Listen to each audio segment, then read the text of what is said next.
Everyone, I am Himanshu Bharti and you are watching Still Studying YouTube channel. Today we are going to learn class 7 science chapter 6 physical and chemical changes. So let's start our video. Every day we come across many changes that are taking place all around us. हम अपने रोज रोज की ज़िंदगी में देख रहे हैं कि हमारे आसपास बहुत सारे चेंजेस हो रहे हैं. दिस चेंजेस में involve one or more substances. ये जो चेंजेस है उसमें एक या फिर एक से ज़्यादा सब्सटेंसेस इन्वॉल्व हैं.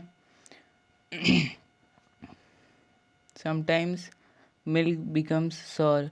कभी कभी क्या होता है कि जो दूध है वो फट जाता है या फिर खट्टा हो जाता है. तो सॉरिंग ऑफ मिल्क की जो चेंज, जो मिल्क का फटना है या फिर उसका खट्टा होना है, वो एक चेंज है. Making a sugar solution is a change. मतलब चीनी को पानी में मिलाना, घुलाना, वो भी एक चेंज है. Similarly setting of curd from milk is a change. ऐसे ही दूध से दही बनाना, ये भी एक चेंज है. Some changes that we have noticed around us are melting of ice, making of ice cream. ऐसे चेंजेस जो हम अपने आसपास देख रहे हैं वो है बर्फ़ का पिघलना, आइसक्रीम बनना, मेल्टिंग ऑफ वैक्स यानी वैक्स का पिघलना, stretching of a rubber band, rubber band को स्ट्रेच करना, खींचना. इवोपोरेशन ऑफ वाटर, वाटर का इवोपोरेशन मतलब कि वाष्पीकरण जिसको हिंदी में कहते हैं, वो होना. कटिंग ऑफ पेपर, पेपर को काटना. ब्रेकिंग ऑफ ग्लास पेन मतलब ग्लास के, शीशे के किसी भी बर्तन या फिर ग्लास को टूटना. Bending of glass tube by heating, glass के ट्यूब को, शीशे का जो ट्यूब होता है उसको गर्म करके बेंड करना. बॉइलिंग ऑफ वाटर, पानी को बॉयल करना. सब्लिमेशन ऑफ कंपर, कंपर का सब्लिमेशन. ये सारे चेंजेस हैं. Boldly this changes are of two kinds. ये जो चेंजेस हैं वो जनरली दो प्रकार के होते हैं. पहला फिजिकल चेंज, दूसरा केमिकल चेंज. तो पहले फिजिकल चेंज के बारे में. In a physical change a substance undergoes change only in its physical properties such as shape, size, color and state, and no new substance is formed. Physical change ऐसा change होता है जिसमें जो substance होता है वो अपने फिजिकल प्रॉपर्टी में उसके चेंज होता है, जैसे कि शेप, साइज, कलर और उसका स्टेट. स्टेट्स 3 प्रकार के होते हैं: solid, liquid and gaseous. And no new substance is formed मतलब कोई भी नया सब्सटेंस नहीं बनता है. First, we shall perform some activities to show the physical changes that are taking place all around us. तो सबसे पहले हमें कुछ एक्टिविटीज़ करनी होंगी जिससे हमें ये पता चलेगा कि हमारे आसपास कौन कौन से चेंजेस हो रहे हैं. तो उसको करने से पहले हमें फिजिकल चेंजेस के कैरेक्टरिस्टिक्स पढ़ने होंगे. तो पहले पढ़ते हैं. The physical changes are temporary changes which can be easily reversed to form the original substance. जो फिजिकल चेंज होता है वो टेम्परेरी चेंज होता है जिसको हम आसानी से रिवर्स कर सकते हैं उसके ओरिजिनल फॉर्म में. In such a change no new substance is formed. ऐसे चेंज में कोई भी नया सब्सटेंस नहीं बनता है. Thus we notice that the important characteristic of physical changes are as follows. ऐसे ही मतलब हम नोटिस करेंगे फिजिकल चेंजेस के कैरेक्टरिस्टिक्स को. No new substance is formed in this change. इस चेंज में कोई भी नया सब्सटेंस नहीं बनता है. It is a temporary change and is generally reversible. ये जो चेंज होता है वो टेम्पररी होता है जिसको हम रिवर्स कर सकते हैं. टेम्पररी चेंज इन कलर में टेक प्लेस. कलर में भी टेम्पररी चेंज आ सकता है. Very little energy, heat, etc is evolved और ऑब्जॉर्ब्ड. मतलब इसमें हीट भी प्रोड्यूस हो सकता है या फिर ऑब्जॉर्ब भी हो सकता है. फिर आगे चलते हैं. Chemical changes. Chemical changes are also called chemical reactions. A chemical change occurs when two substances react chemically to form new substance with different chemical properties. जो केमिकल चेंज होता है उसको हम केमिकल रिएक्शन के भी नाम से जानते हैं। और एक जो भी केमिकल चेंज होता है केमिकल चेंज होता है वो दो सब्सटेंसेस के केमिकली रिएक्ट करने पे एक जो नया सब्सटेंस बनता है जो कि उसके केमिकल प्रॉपर्टीज़ के कारण होता है, उसको हम केमिकल चेंज कहते हैं। All the new substances which we use in various fields of our life are produced as a result of chemical change और chemical reactions। जो हमारे आसपास जो भी सब्सटेंसेस हैं अलग अलग क्षेत्र में, वो सारे केमिकल चेंज के बाद ही उसके रिजल्ट के तौर पे प्रोड्यूस हुए हैं। A change with which we are quite familiar is the rusting of iron. ऐसा ही एक चेंज है जिससे हम पूरी तरह वाकिफ़ हैं, वो है आयरन में जंग लगना, rusting of iron. Almost every iron और steel object kept in open gets rusted slowly. मतलब कोई भी आयरन या फिर स्टील का ऑब्जेक्ट हो जिसको हम खुले में रख दें, वो धीरे धीरे उसमें जंग लगने लगता है। It requires a coating of a brownish substance called rust. इसमें क्या होता है कि एक ब्राउनिश सब्सटेंस उसके ऊपर लग जाता है जिसको हम रस्ट कहते हैं। We can usually see iron gates of parks और farmland, iron benches kept in lawns and gardens. Almost every article of iron kept in the open gets rusted। मतलब हम देखते हैं कि जो हमारा पार्क है उसका गेट भी, उसमें भी रस्ट लगा हुआ है। आयरन के जो बेंचेस हैं गार्डन में या फिर लॉन्स में, उसमें भी रस्ट है। ऑलमोस्ट एवरी आर्टिकल यानी कि लगभग सारे आर्टिकल्स आयरन के जो हैं उनमें रस्ट लगा हुआ है जो खुले में रखे हुए हैं। The agricultural tools such as spades and shovels also gets rusted when exposed to the atmosphere for some time।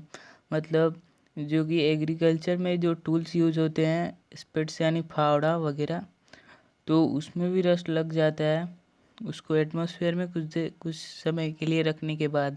In kitchen a wet iron pan यानी कि तवा often gets rusted if left in that state for some time. अगर kitchen में भी जो तवा है अगर वो भींगा हुआ है, अगर उसको भी हम कुछ देर के लिए उसी स्टेट में छोड़ देते हैं तो उसमें भी रस्ट लग जाएगा। Rust is not iron. जो रस्ट होता है वो आयरन नहीं होता, वो आयरन से अलग चीज़ होती है। It is different from iron on which it's get deposited. मतलब वो आयरन से अलग सब्सटेंस होता है जो कि उसी के ऊपर लगा हुआ होता है। Now we shall perform some activities to show the chemical changes where new substances are formed. अब हम कुछ ऐसे एक्टिविटीज़ को देखेंगे जिसमें केमिकल चेंजेस हो रहे हैं और कोई नया सब्सटेंस बन रहा है। When the baking soda NaHCO3 reacts with vinegar which contains acetic acid and carbon dioxide come out। मतलब जब हम बेकिंग सोडा को विनेगर से मिलाते हैं तो कार्बन डाइऑक्साइड बाहर आता है और जो सॉल्यूशन का जो कलर होता है वो मिल्की में lime water and which turns lime water milky, जिससे कि जो लाइम वाटर है उसको उसका कलर वो चेंज कर देता है मिल्क का जो कलर होता है उस कलर में। Therefore it is a chemical change, इसीलिए वो एक केमिकल चेंज है।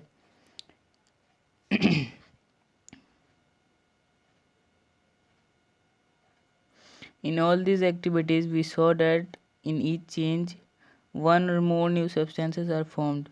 मतलब ये जो केमिकल चेंज था और उसके ऊपर के जो एक्टिविटीज़ थे उनमें और इनमें देखा हमने कि कोई नया सब्सटेंस बन रहा है, एक या फिर एक से अधिक।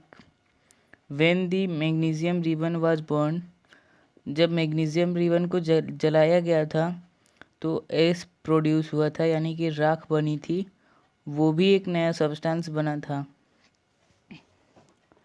The reaction of copper sulfate with iron produce 2 new substances, मतलब जो कॉपर सल्फेट और आयरन का जो रिएक्शन था उसमें भी 2 नए सब्सटेंसेस बने थे, आयरन सल्फेट और copper. Vinegar and baking soda together produced carbon dioxide which turned lime water milky. तो विनेगर और बेकिंग सोडा ने एक साथ मिलकर कार्बन डाइऑक्साइड बनाया था, जिससे कि जो लाइम वाटर था उसका कलर मिल्की हो गया था। So all those changes in which one or more new substances are formed are called chemical changes. तो ये सारे जो चेंजेस थे जिसमें एक या फिर एक से अधिक चेंजेस सब्सटेंसेस फॉर्म हो रहे हैं, बन रहे हैं, उसको हम केमिकल चेंजेस कहते हैं। These are permanent changes which cannot usually not be reversed to form the original substance। तो ये जो सारे चेंजेस थे वो परमानेंट हैं, जिसको रिवर्स नहीं किया जा सकता उसके ओरिजिनल फॉर्म में। In addition to new products the following may accompany chemical change, मतलब कि जो नया प्रोडक्ट बन रहा है उसके अलावा भी ये सारी चीज़ें केमिकल चेंजेस में आती हैं। हीट नहीं मतलब नया जो प्रोडक्ट बन रहा है वो उसमें ये सारी चीज़ें इन्वॉल्व हो सकती हैं, नया नया ये सब बन सकता है केमिकल चेंज के बाद। Heat, light or any other radiation, example ultraviolet radiation or rays may be given off or absorbed, मतलब हीट प्रोड्यूस हो सकता है, लाइट प्रोड्यूस हो सकता है, या फिर कोई और भी रेडिएशन जैसे अल्ट्रावायलेट वो ऑब्जॉर्व हो सकता है, या फिर क्या कहते हैं उसको, निकल भी सकता है। हीट भी प्रोड्यूस हो सकता है, लाइट वगैरह। आ गया द साउंड में भी प्रोड्यूस, मतलब साउंड भी प्रोड्यूस हो सकता है। द चेंज इन स्मेल में टेक प्लेस और न्यू स्मेल में बी गिवन ऑफ, मतलब नया स्मेल भी बन सकता है। हाँ, नया स्मेल या फिर गंदा सा कोई भी स्मेल भी प्रोड्यूस हो सकता है। और कलर चेंज में टेक प्लेस, मतलब कलर में चेंज है वो भी हो सकता है। गैस में भी फाउंड, मतलब एक गैस भी बन सकता है। अब है chemical changes in our daily life, हमारे रोज रोज की ज़िंदगी में जो केमिकल चेंजेस हैं उनके बारे में। Chemical changes are very important in our lives. जो केमिकल चेंजेस हैं वो हमारे जीवन में बहुत इंपॉर्टेंट है। Indeed every new material is discovered by studying chemical changes, इसलिए क्योंकि जो भी नया एवरी न्यू मटेरियल, मतलब कोई भी नया मटेरियल हो वो केमिकल चेंज को स्टडी करने के बाद ही डिस्कवर होता है। एग्जाम्पल के लिए, if metal is to be extracted from an ore, मतलब मेटल किसी ओर से निकालना है। Such is iron from iron ore, मतलब मान लीजिए आयरन को आयरन ओर से निकालना है, तो we need to carry out a series of chemical changes, तो हमें बहुत सारे केमिकल चेंजेस करने पड़ेंगे। Medicine is the end product of a chain of chemical reactions, मतलब सबसे लास्ट में जो केमिकल रिएक्शन का जो चेन है उसमें सबसे लास्ट का प्रोडक्ट होता है medicine. Important and useful new materials such as plastics or detergents are produced by chemical reaction, मतलब important and useful, मतलब जो महत्वपूर्ण और यूज़फुल सब्सटेंसेस हैं वो जैसे कि प्लास्टिक और डिटर्जेंट, ये भी केमिकल रिएक्शन के बाद ही प्रोड्यूस होते हैं। Let us consider some more examples of chemical changes. आइए कुछ और एग्जांपल्स देखते हैं केमिकल चेंजेस के। We saw from the activity that burning of magnesium ribbon is a chemical change। हमने ये देखा कि जो मैग्नीशियम रिबन का जो जलना था वो एक केमिकल चेंज है। बर्निंग ऑफ कॉयल वुड और leaves is also chemical change, मतलब वुड और लीव्स जो जल के कॉयल बना रहे थे वो भी एक केमिकल चेंज है। In fact burning of any substance is a chemical change, मतलब कोई भी चीज़ जो जल रही है वो एक केमिकल चेंज है। Burning is always accompanied by in the production of heat and light, मतलब जो बर्निंग का जो प्रोसेस है उसमें हीट और लाइट प्रोड्यूस होती है। एन एक्सप्लोजन ऑफ फायरवर्क और crackers is also chemical change, मतलब पटाखे जो जलाए जाते हैं और क्रैकर्स यानी पटाखे ही होते हैं, वो जब जलाए जाते हैं तो वो भी केमिकल चेंज होते हैं, जिसमें which produces heat light sound and unpleasant gases that pollute the atmosphere, जिसमें हीट प्रोड्यूस होता है, लाइट प्रोड्यूस होता है, साउंड प्रोड्यूस होता है और कुछ अनवांटेड या फिर अनप्लीजेंट गैसेस भी प्रोड्यूस होते हैं जो हमारे इन्वायरमेंट या फिर एटमॉस्फेयर को पोल्यूट करते हैं, डैमेज करते हैं। व्हेन फूड गेट्स स्पॉइल्ड, जब खाना ख़राब हो जाता है, it produces a foul smell, उसमें से एक गंदी सी स्मेल आती है। This shows that the new substance have been formed, ये बताता है कि एक नया सब्सटेंस फॉर्म हो गया है, बन गया है। In the spoiled food which has foul smell, वो ख़राब खाना के ऊपर जो कि गंदा स्मेल करता है।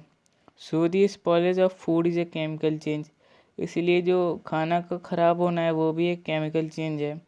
If we cut an apple into slices and kept in the open for some time, अगर हम किसी एप्पल को टुकड़ों में काट देते हैं और उसको खुले में रख देते हैं, तो we will find that the cut surface of apple acquires a brown colour, तो हम ये देखेंगे कि जो एप्पल का लेयर सरफेस है उस पर ब्राउन कलर आ गया है, ब्राउन कलर का लेयर आ गया है एक। This change in colour is due to formation of the new substance by the action of oxygen, ये जो नया सब्सटेंस फॉर्म हुआ है, कलर में चेंज आया है, सॉरी, वो नया substance, this change in colour मतलब जो कलर में चेंज आया है वो एक नए सब्सटेंस के बनने से आया है, और ये जो एक्शन हुआ वो ऑक्सीजन के कारण हुआ। So this change in colour is a chemical change, और जो इसीलिए जो कलर में चेंज था वो केमिकल चेंज है। Similarly the cut surface of potato and or brinjal turns black and keeping in air from for some time due to the chemical change, मतलब ऐसा ही पोटैटो और ब्रिंजल के साथ भी होता है। पोटैटो यानी आलू और ब्रिंजल यानी बैंगन के साथ भी ऐसा ही होता है। जब उसको बाहर कुछ देर के लिए रख दिया जाता है तो उस पर ब्लैक कलर का लेयर आ जाता है। When an acid reacts with base, then a neutralization reaction takes place in which two new substances, salt and water, are formed.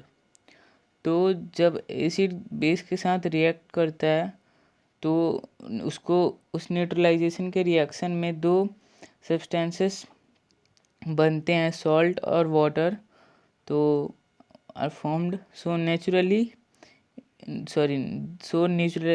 Neutralisation is a chemical change, इसलिए न्यूट्रलाइजेशन भी एक chemical change है। इसको हमने पिछले video में discuss किया था। अब आ गया फोटोसिंथेसिस के बारे में थोड़ा सा। During photosynthesis the plants intake carbon dioxide and water in the presence of chlorophyll and sunlight to form two new substances, glucose as food and oxygen. तो फोटोसिंथेसिस के प्रोसेस के दौरान जो प्लांट्स हैं वो कार्बन डाइऑक्साइड और water लेते हैं क्लोरोफिल और सनलाइट के प्रेजेंस में दो नए सब्सटेंसेस को बनाने के लिए, ग्लूकोज और ऑक्सीजन। तो इसीलिए जो फोटोसिंथेसिस का प्रोसेस है वो भी केमिकल चेंज है। In process of digestion the various food materials break down to form new substances which can be observe by the body, so the process of digestion is a chemical change. जो digestion का process है उसमें खाने के अलग अलग materials को तोड़ा जाता है नया सब्सटेंस बनाने के लिए, विच can be observe by body, जो कि बॉडी के द्वारा ऑब्जर्व किया जाता है। सो द प्रोसेस ऑफ डाइजेशन, इसलिए डाइजेशन का जो प्रोसेस है, खाना पचाने का जो प्रक्रिया है, उसको भी हम केमिकल चेंज कहेंगे। अब यहाँ पे रस्टिंग ऑफ आयरन जो है उसको अच्छे से एक्सप्लेन किया हुआ है पूरी तरह से। When an iron object is left expose to moist air, it chemically reacts with oxygen and water in the air to form a red brown flaky. जब हम किसी आयरन ऑब्जेक्ट को खुले में रखते हैं तो जो मॉइस्ट एयर है उसके कारण उसके ऊपर रेड ब्राउन फ्लैकी हो जाता है। फ्लैकी का मतलब यहाँ पे रस्ट से है। The process of rusting can be prevented by the following equation. यहाँ पे रस्टिंग का इक्वेशन दिया हुआ है। आयरन को फेरस भी कहते हैं, वही Fe लिखा हुआ है। Iron plus oxygen from air plus water is given to rust, and the chemical formula of rust is Fe2O3। तो आयरन ऑक्साइड, रस्ट को आयरन ऑक्साइड भी कहते हैं। तो ये उसका इक्वेशन था। अब बताया गया है कि कैसे हम रस्टिंग को प्रिवेंट कर सकते हैं, कैसे रस्टिंग होता है, ये है। Rusting occurs in the presence of both oxygen and water. जो रस्टिंग है वो ऑक्सीजन और वाटर के उपस्थिति में होता है। The more humid the air, the faster rusting occurs. मतलब जितना वायु में ह्यूमिड होगा उतना रस्टिंग जल्दी होगा। ह्यूमिड क्या होता है? The amount of water vapour present in atmosphere is called humid. तो the rust slowly eats away और corrodes the iron.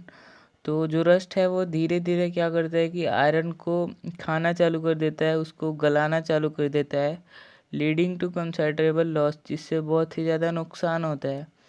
Scenes iron is used in making bridge, ships, cars, trucks, bodies and many other articles. The monetary loss due to rusting is huge. मतलब जो iron होता है उसका अलग अलग चीज़ों में यूज होता है, जैसे ब्रिज बनाने में, शिप्स में, कार्स में, ट्रक की बॉडीज़ में और भी अलग अलग आर्टिकल्स में। तो जो ये लॉस होता है वो बहुत बड़े मात्रा में होता है रस्टिंग के कारण। तो रस्टिंग से कैसे बचा जाता है वो लिखा हुआ है। Prevention of rusting can be prevented by not allowing the iron to come in contact with moisture and air. तो जो रस्टिंग है उसको हटाने के लिए, उसको टालने के लिए हम आयरन को मॉइस्चर और एयर से कांटेक्ट नहीं कराएंगे, तो वो जो आयरन है वो रस्टिंग से बच जाएगा। The simplest method is to coat the iron with oil, grease और पेंट। जो सिंपल मेथड है आयरन को बचाने का, तो अगर हम उस पर ऑयलिंग कर देते हैं, ग्रीसिंग कर देते हैं या फिर पेंट कर देते हैं तो वो जो आयरन का आर्टिकल है वो रस्ट होने से बच जाता है। These coats should be applied regularly to prevent rusting. ये जो कोटिंग की जा रही है वो हमेशा होते रहनी चाहिए रस्टिंग से बचाने के लिए। अ मोर efficient method is to coat the iron with another metal such as zinc और क्रोमियम। तो एक और बहुत ही कारगर मेथड है आयरन को बचाने का। तो अगर हम उस पर जिंक और क्रोमियम का लेयर लगा देते हैं आयरन के ऊपर तो वो बच जाता है रस्टिंग से। The process of depositing a layer of zinc on iron is called galvanisation. तो गैल्वेनाइजेशन का प्रोसेस दिया हुआ है यहाँ पे। तो उसमें क्या होता है कि हम एक लेयर चढ़ा देते हैं आयरन के ऊपर जिंक का, जिससे रस्टिंग नहीं होता है। The iron pipes we use in our homes to carry water and galvanized to prevent rusting. जो हमारे घरों में पाइप्स यूज होते हैं पानी को ट्रांसपोर्ट करने के लिए, तो वो भी गैल्वेनाइज्ड हुए होते हैं रस्टिंग से बचने के लिए। Rusting of ships is a major problem in shipping industry. जो शिप्स रस्ट का शिकार हो जाते हैं वो शिपिंग इंडस्ट्री में बहुत बड़ा प्रॉब्लम है।